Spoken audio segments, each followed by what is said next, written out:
Today, I want to talk about how our self worth affects our ability to manifest. And I don't think a lot of people put two and two together and realize that it's very difficult to manifest the things that you want out of life when you don't feel worthy to have them, because manifestation and the law of attraction is all about feeling.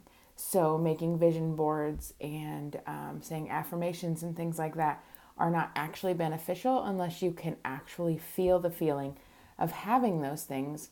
And what I find a lot of times is that people who have low self worth have a very hard time manifesting because of their block in their ability to believe that they're worthy of whatever it is that they're trying to manifest. So today I just kind of wanted to do a small little video, not really sure what I'm going to say, but about how to manifest things and to raise your self-worth to be able to manifest the things that you want. And so what I find a lot of times with the people that I work with is their wants and desires are very small, and a lot of times they are surrounding actually the powerlessness that they feel. Excuse me.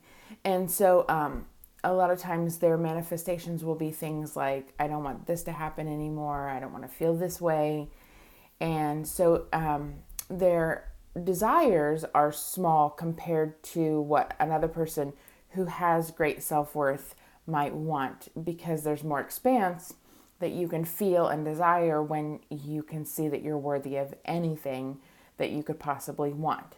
And so one thing that happens is when people have low self-worth, they often are surrounded by people who kind of perpetuate that.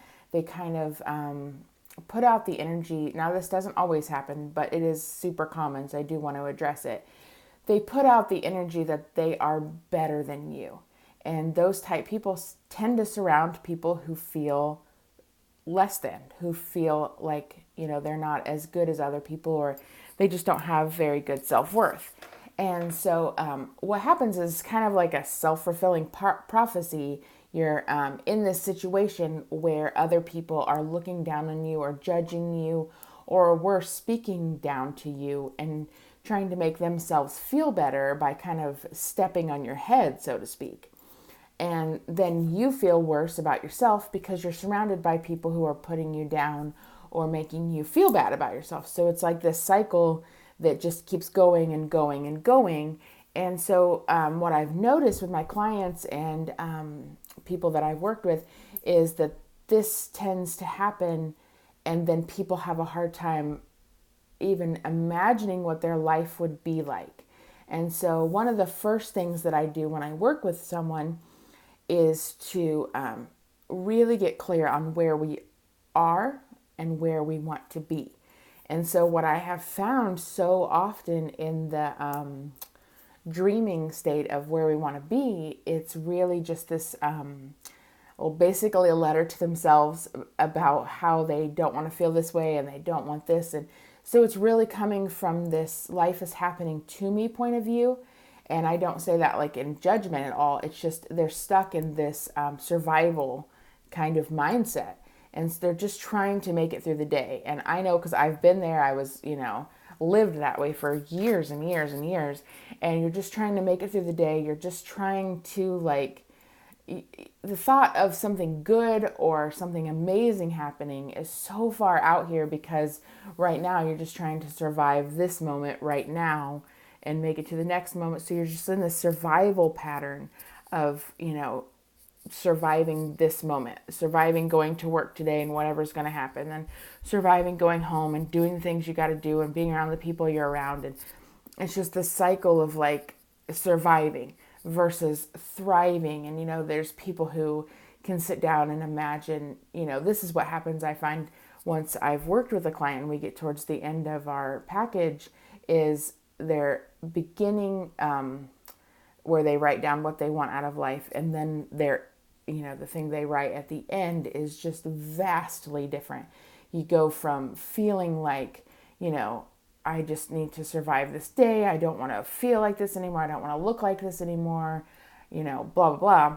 And that kind of mindset to, I would love to have this happen, and then I want to travel here. And, so it's like a really, just such an expansive mindset. And it's just such a huge shift that I see. And so getting a person from that mindset of survival to thriving and flourishing is really the goal. And that can take your manifestation to a whole new level, than just trying to make it through the day. And those are the things you want to manifest, is making it through the day.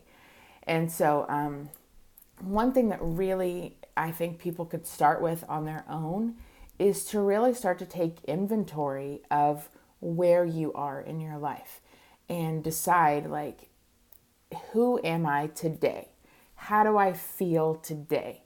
When I wake up in the morning, how do I feel? And, the best thing you can do is really just kind of go through your day in increments. And how do I feel now? Just maybe carry a piece of paper with you or write it in your phone or something. How do I feel right now? How do I feel right now? What's going on right now? I even downloaded an app. I think it's called Dailyo, I think. But it lets you put your mood at the moment and then what you're doing at the moment. And then it tracks it on statistics and stuff. And I think it's just a great idea to kind of get a baseline of where you are in your life and how you're feeling. Because when you can really start to get in there and see things as they are, it really helps you be able to start expanding and growing. Because, so many of us just get in the survival mindset. We wake up at a certain time, we drink coffee at a certain time, we go to work at a certain time, we come home, we make dinner, we get the kids ready, we go to bed, we watch a few minutes of TV, and then we're asleep. And that happens every single day. And that's our life. And there's no dreaming, there's no getting in touch with yourself. There's no way to change where you are or how you feel or what's going to happen in your life. If you're continuing in the same cycle, the same thing's going to happen. And most people, get a job in their 20s and they just work until they're 60 and they look back at their life and it was just the same thing every single day with some variations on the weekend, and that's the only excitement they have in their life is sucky things like when your car breaks down, and so there's just not really much of any deviation from what's normal.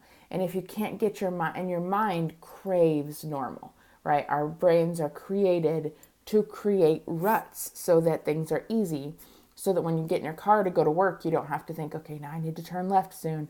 You don't have to turn on your GPS. Your brain has a rut. It gets to work. You don't have to think about it. You can think about other things. So our brains are created to create ruts, to make our lives easier. But when we have these ruts in our lives, we also can't go anywhere else. How many times have you driven somewhere and thought, I don't even remember driving here? Because your brain is so accustomed to driving there, you don't even have to think about it. It's the same thing with our life. If, we just stay on autopilot, we don't think about it, 50 years from now, we're going to end up in the same spot with a few differences as far as maybe we had to get a new house or our children grew up and moved out or whatever. It just stays in that same rut. So the goal is to start to dream bigger and, do things that make your brain get out of that rut.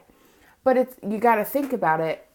Anytime, let's say you're trying to drive on the side and there's a rut on the side of the road, your tire's naturally going to go back in that rut every time you try to get out of it if you stay too close to the rut. And that's weird to say rut so many times, but anyway, so you want to deviate enough that you're not going to fall back in it. And so people who are, in their 80s and 90s who are mentally really sharp, one thing that they do is they consistently do things that are out of the ordinary.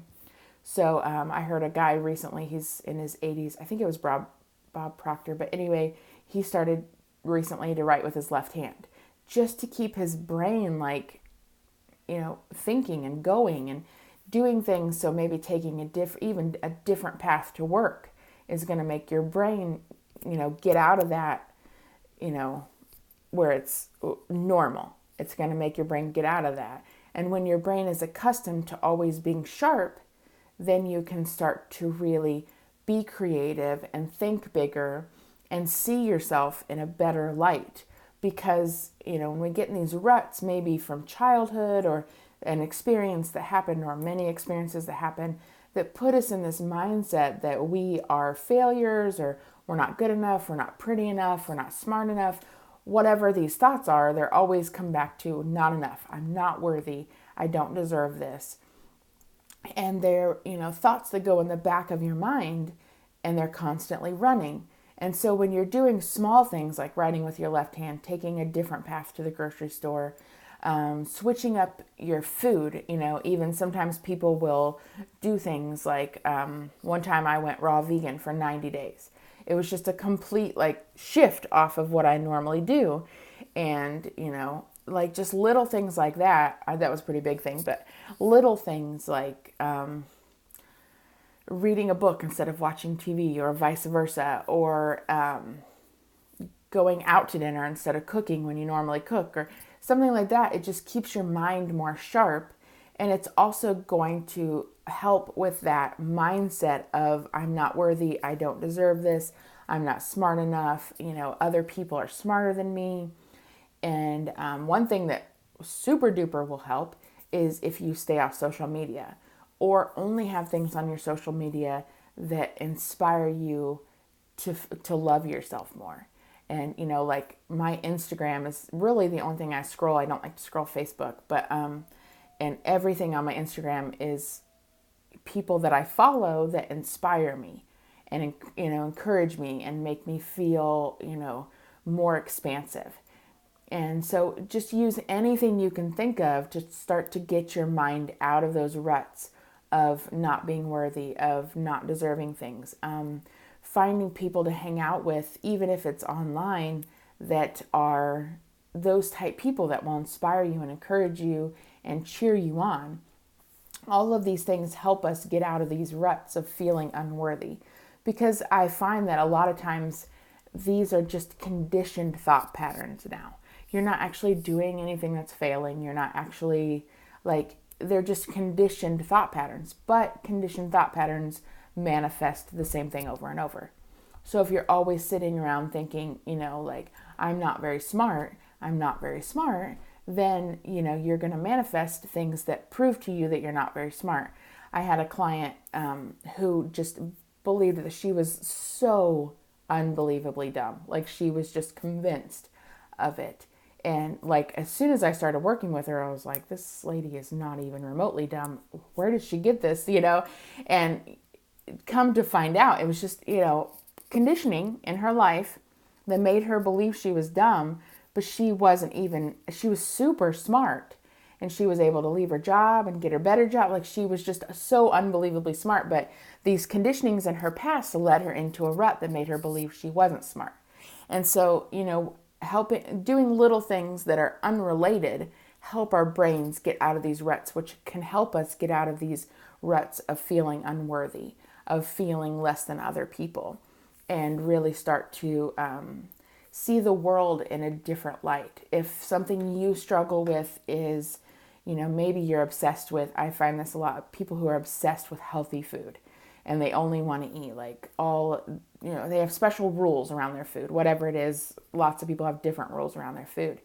If they start to, let's say you go on Instagram or Pinterest or something and you start to look at things outside of what's normal for you. So you've gotten in this rut where you believe this certain kind of food is the only kind of food that's right. And start to really get outside of that and look at other things. And it's not just food. You can do that with anything. And, I'm a huge believer in question everything that you believe, right? Always ask why.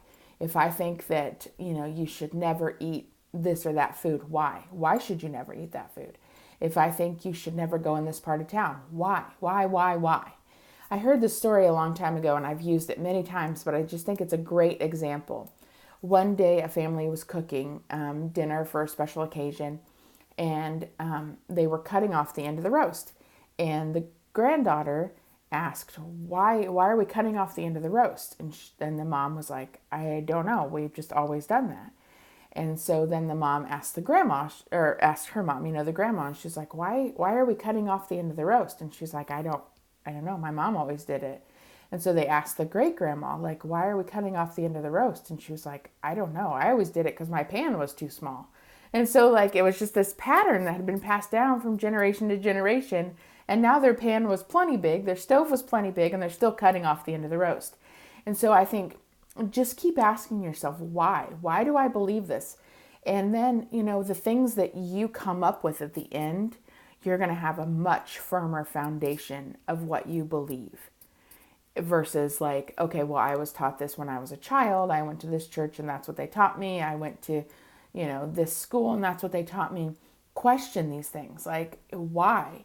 Why is this okay? Why? And then even though at the end you might still believe it, you're going to feel more firm in your belief of why you believe it versus like just believing it because someone else told you to.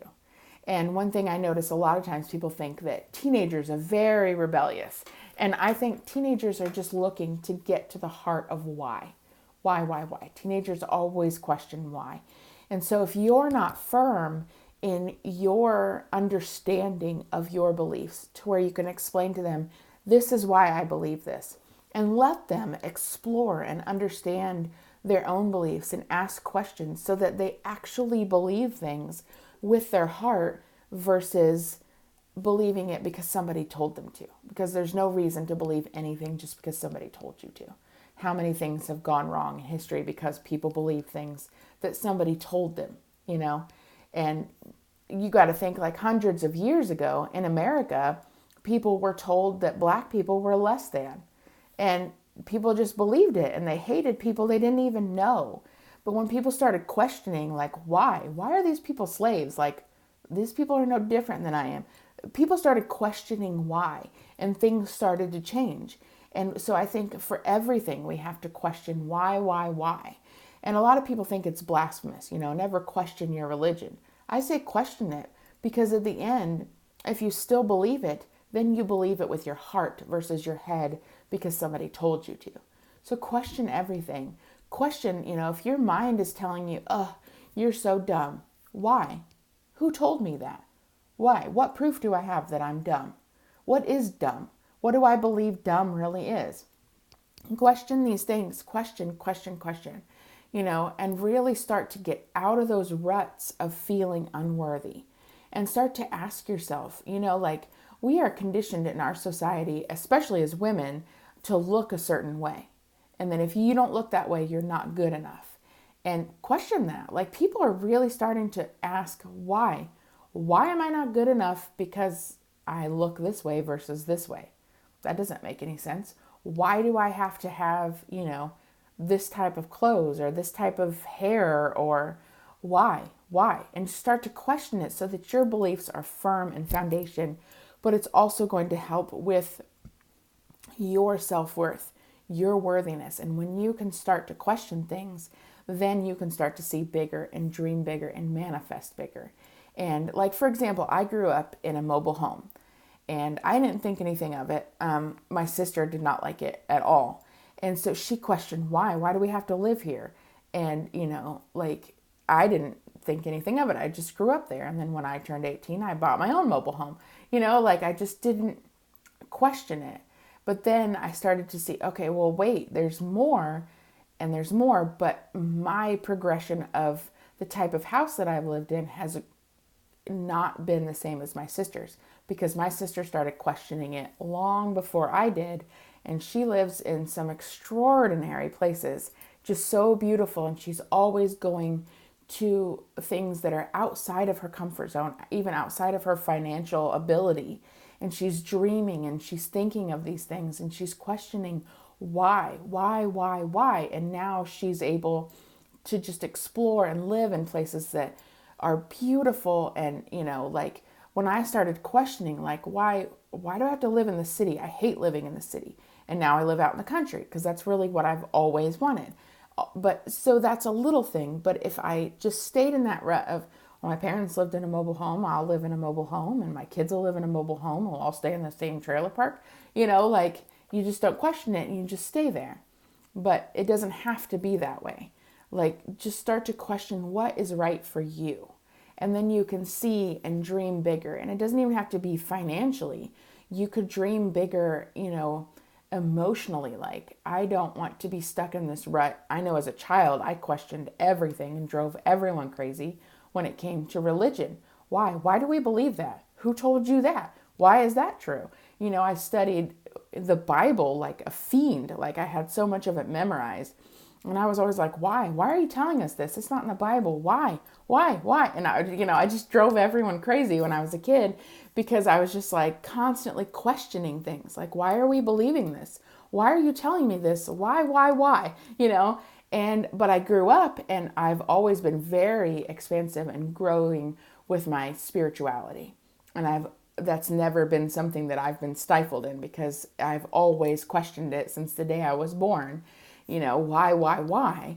And so ask yourself, like, why do I believe that I'm not as good as this person because she posts all these beautiful pictures of her nice clean house? Or why do I believe I'm not as good of a parent because this person's kids their clothes match, or whatever. Like, really start to question, like, why do I have these self-worth issues? And are they really in alignment with what I believe about myself, what the divine who lives within me believes about me?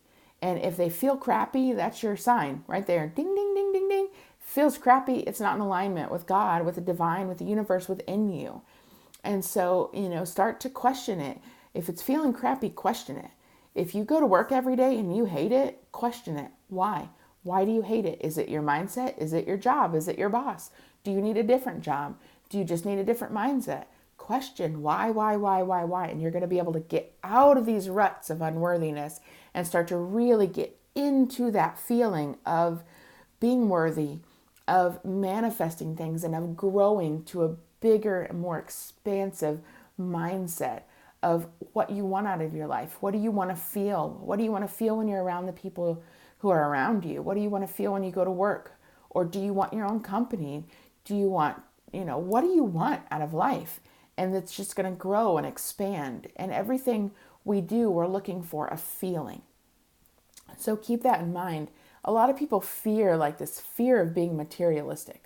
I don't want to manifest things because I don't want to seem materialistic, or I don't want to be selfish. And there's plenty to go around. And materialistic is a mindset. It's not what you own. Because there's people who have billions of dollars and houses and cars, and they're not even remotely materialistic. And then there's people who live, very poor life, and they're very materialistic. And they might live in a house full of, roaches in a dirty and unsafe area, and they have $1,200 shoes. It's a mindset. It doesn't have anything to do with what you own. It's all about how you feel on the inside and what makes you feel at home in your body, in your, aura, all that energy that's around you. How do you feel in that? And that's the biggest thing that we're looking for, is what do you want to feel in your life? And how can you continue to feel more expansive, more excited, and more at home in your body and in your mind, in your spirit? And that's the goal, right? Is to be connected to the divine fully all the time, and to see what it is you want and be in tune with those things, and really to connect with your feelings, because your feelings are your teachers. So if something feels crummy, it's probably out of alignment. If it feels exciting, go for it, and really start to play with those feelings. And like I teach people, when you feel like this about something, it's contracting you. It's making you, that's not in alignment. When you feel your shoulders open up and it feels open and free and expansive, those are the things you want to be excited about and go after. And just really start to question everything. That's what I encourage you to do, is question everything. Get out of those ruts and really start to see your own self-worth and start to manifest a life that just feels magical every day. And when crappy things happen, it's a good thing, because then it tells you what you don't want, versus like crappy things devastate you. Crappy things teach you. Good things teach you. You're just always learning and growing and expanding as a person, and it's amazing and exciting. And I want that for you, because you deserve it, because you're worthy, because you're loved, because you're awesome, because you are divine here on this earth to experience life. And this life is made for you to enjoy. So enjoy it. And I just wanted to share that with you today, and I hope it blesses you. Have a great day.